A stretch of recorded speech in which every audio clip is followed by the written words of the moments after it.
Hey everybody. I had a bad day for reasons I can't go into. Um, but I could tell you in person. I just can't talk about it on the internet. And you'll know it's nothing horrible. Like I'm fine. It's just something that has put me in a bad mood. It has like robbed the day. You ever get that? Just takes any steam you had in your day. And you're like, ugh. And I think it was accentuated. So I am by something that happened earlier. That's what I wanted to talk about before the bad part of my day happened.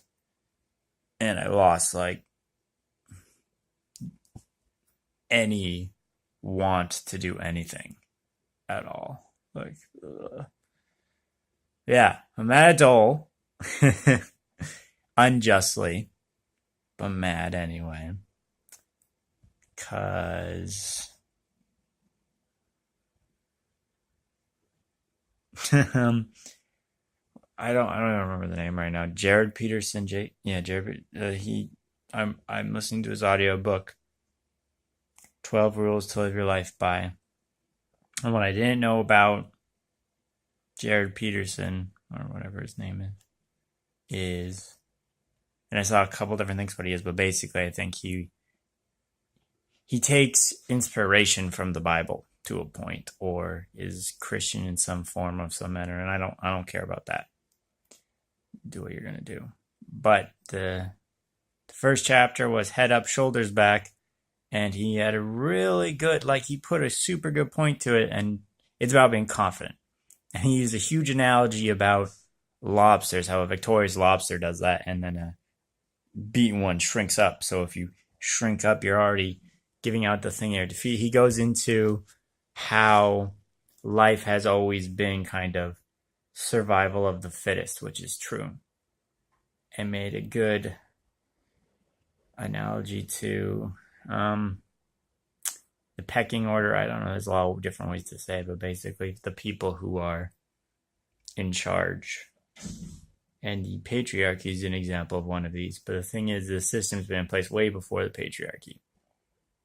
So this thing is the natural way of the world. And then the patriarchy did it, and just the male oppression because men were winning, and then white people were winning, all that shit, whatever. Not whatever. Like, I'm not trying to disengage at what I'm saying is like it's part of a bigger problem to a point. And I think a huge part about evolution now, as we get more intelligent, is super self-aware. We don't need it. Also, without violence and straight up oppression and everything, doesn't make sense. It's the only reason, like the big and the strong, like we're trying to live in a world where everyone can be special for their own reasons and shit, and like to let people like that flourish as opposed to surviving of the fittest and all that, and then figuring out all that stuff. So that's all good. I like that first lesson. The second lesson was very good. It was treat yourself like you would treat someone you're responsible for. And the thing is, like, when you don't do good things for yourself like that, or you wouldn't take medication. Some people don't take their medication, but they'll make sure to give medication to their pets after they take them to the vet. So it's like, why is your pet worth it and why are you not worth it? Extremely good point. Goes on for like half an hour about chaos and order. Interesting. Eventually, it was just too many analogies for me. But then he got into why maybe you feel shitty about yourself. And it was he used the story of Adam and Eve, but not as like an example, as like the reasoning behind it. Within the Bible, after Adam and Eve eat the knowledge apple, they realized they were naked. And the reason they weren't ashamed of being naked is because they were animalistic. But when they obtained the knowledge of God, they realized, they become self-conscious, conscious of self, realize being nude is bad. And the reasoning Jordan Peterson is like, it's like your weak underbelly is exposed, and we're not like animals whose are hidden underneath a tough hide or whatever. And I was like, our backs are fucking weak too. And the idea that nudity is somehow weakness or wrong is stupid. And then all this shit, and like then the reasoning behind it all. And I'm in a bad mood, so who knows if I'm doing this. His opinion, so I'm not disqualifying his opinion at all. I disagree with the opinion, not his right to have it or him to believe in it, if that makes sense, because I just don't believe in that stuff. And what upset me about this was Doel not telling me that this was going to happen, because it was like I wanted scientists' opinion about the reason we feel certain ways. But self-consciousness, I'm not self-conscious because I gained a hint of God's knowledge and realize I'm less than shit. The way he went about it too is just like the shitty things humans feel. And it's like, when you feel that way, how are you supposed to, like, when you truly know your own dark thoughts, how are you supposed to accept yourself? And I'm like, that's fucking stupid. I accepted all my dark thoughts. I relish in them. And I view humanity as collectively shitty, but that doesn't make us bad things, nor do I let that bog me down.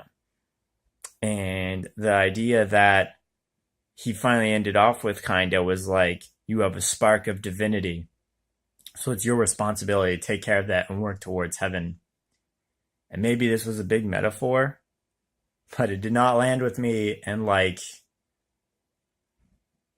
don't fucking take care of yourself because there's a spark of divinity in you, and that's what's carrying. Take care of yourself, because if you want to be a good fucking person, all you have to do is try to be a good person. And like, that is kind of the point he made eventually. But it was like an hour of this rhetoric, and I was listening to it, and I'm only upset because, like, nothing wrong with him saying that stuff, nothing wrong with him believing it. I just didn't know, and I blamed Oel, which isn't fair because I should have looked into it. I should have looked into what he's doing. I was just expecting shit that's fucking based on science, not some bullshit. We're all inbred, born of two people going down the line. And that's why humans think they're shitty and we don't take care of ourselves. And I learned about Buddha today, like the real person Buddha, kind of how he came, and then like the 4 fundamental truths and everything. I like that better because there's a lot of spiritual stuff to Buddhism if you want to, but there doesn't need to be. There's good lessons in there without it. And I think it's just understanding the psyche. I do not want anything to do with faith. I'm not, and I don't want anyone to watch this and be like, oh, he hates faith. Like, I got my own strong opinions about faith. I won't deny that. But like, I was not prepared to listen to an hour and a half of like why faith is the reason, when that's not a thing to do. Because nothing about what he said.